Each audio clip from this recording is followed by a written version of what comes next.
বঙাইগাঁও জিলাৰ মানিকপুৰ আৰক্ষী থানাৰ অন্তৰ্গত নোৱাগাঁৱত আজি বঙাইগাঁও আই সংগ দলৰ অতিৰিক্ত শশী মোহন সিঙৰ নেতৃত্বত বন বিভাগৰ অভিযান চলায়। অভিযানৰ আগতীয়া খবৰ পাই অবৈধ কাঠফলা মিলৰ মালিকে সামগ্ৰী লুকুৱাই থয় বুলি জানিব পৰা গৈছে।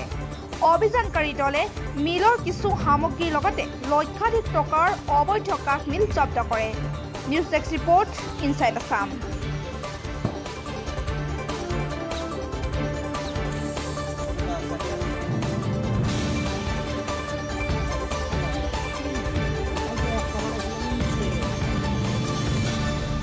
আজি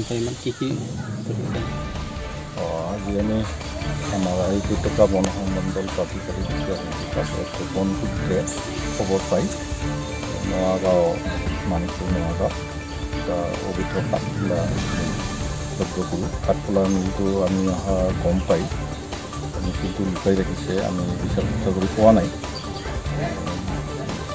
গাছ বুলি কয় পাইছোঁ আৰু ইয়াতে মূল্যৱান কাঠ কিছুমান আছে।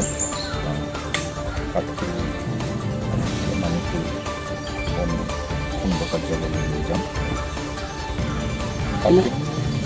বজাৰ মূল্য অনুমানিক 1 লাখ টকাৰ ভিতৰত হ'ব।